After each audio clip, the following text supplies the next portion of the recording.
There seems to be a sort of a bit of a faded line in between those who definitely aren't going to come out, such as Couzens, the police officer, who's got a whole life term, and people who they're giving 35 years to. Well, with a 19-year-old, that's not a life term. And they need to really make the distinction that some people are too dangerous and should be given a whole life term with a review possibility. But, we've seen in recent times, such as Colin Pitchfork, murdered and raped 2 young girls. Yeah, he's out. It's inexplicable that, but of course, they're saying, rightly so, he should never get out. I agree with the family member who said, I'll make sure he doesn't get out, but it's not as easy as that. It's not as easy as that because the parole board can dig their heels in. It was the mother, I believe. She said, Yes. in 35 years, I'll be here and I'll make sure that he doesn't come out. Yeah, I wish her every luck, and I certainly feel he shouldn't come out. There are certain people who the nature of their crime, it's got to be a very serious decision and not something that can be left to the parole board and not something that cannot be appealed against. Because if he still remains a threat, he obviously, it's a narrow line between, is he actually saying, well, either way, he shouldn't get out. He should not get out. And he poses to just pick on 2 strangers in a park and murder them in such a cold, brutal fashion. It tells you something about him in that he made a pact with the devil to win the lottery. Now, he should never see the light of day. Do you agree with the defence, or do you think that was a put-up job, the whole pact with the devil? No, I don't know. They found the piece of paper when they searched his home. It's a very difficult one to explain what apparently is the only motive for his crime is wanting to kill somebody.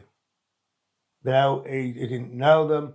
And obviously because it would have come out in a trial if he was considered to have any serious mental health problems. So it just comes across to me as a very, very dangerous individual. I just think he had a thirst to take lives, and that makes him an extremely dangerous person who needs to be locked away. He could, theoretically, have pleaded guilty by means of insanity and received the same sentence or a lesser sentence and be sent to the more comfortable surroundings of a secure psychiatric hospital. Why do you think he didn't do that? I think, as he was described, an arrogant young man. And, he wasn't going to plead guilty. He would take it all the way. Yes, he could have done. He could have gone for diminished responsibility or just pleaded unfit to, or this legal team could have said he was unfit to plead. The fact that they went down neither of those roads suggests he is completely sane. So he's bad. He's bad, not mad. He is just a bad person. I would have thought that there might have been some evidence of his extreme behaviours in other things that he'd done in life, but I've not heard of anything. When you're looking at somebody who is so beyond saving, beyond rehabilitation, do you think that the most reasonable solution from the point of view of the state and from the family of the victims would be to put him to death? Absolutely. I'm totally unequivocal about that. Years ago, discussing Robert Black, who murdered several young children, Sarah Harper in West Yorkshire area, and talking to an eminent psychologist, and he referred to the slippery slope. And he said, people like Black, they're on this slippery slope, and they get to a point so far down the slope, you're not going to get them back.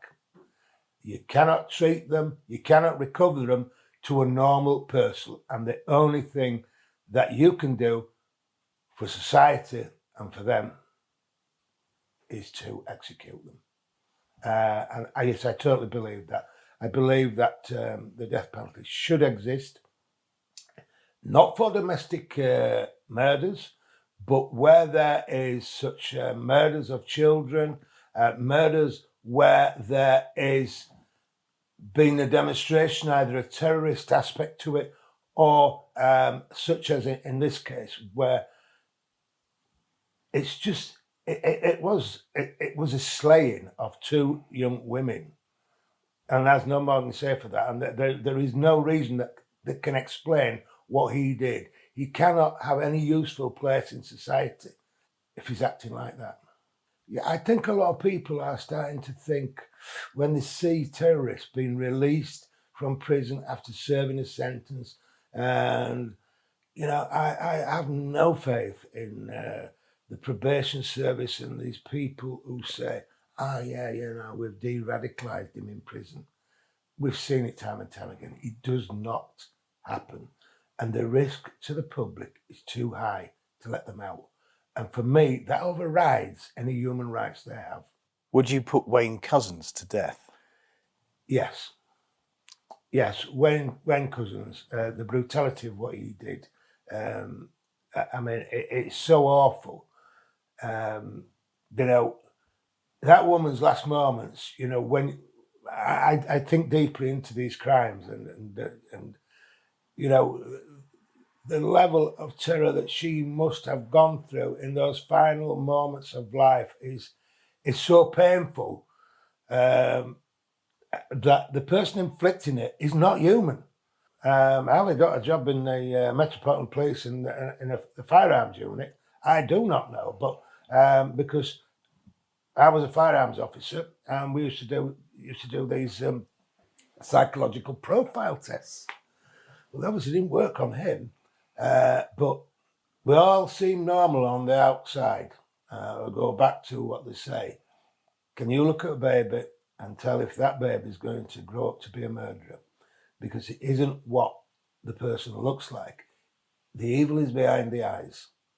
And, it's very difficult to tell. So we have to judge them by the circumstances, by the brutality of their actions. And Wayne-Couzens, he checked in his ticket to live as far as I'm concerned. At what age would you say that was possible? Because thinking about Robert Black was exhibiting some very disturbing behaviour as a young child at primary school, the age of 5 or 6 and onwards. Yeah. And it wasn't picked up on, although it was noticed. And he was committing sexual offences by the age of 9 or 10 or 11. So at what point could you turn round and say that child is evil? By 9, 10, 11, when they should be making responsible decisions about their life. And let's be honest, they should be able to. A normal child of that age knows the difference between right and wrong.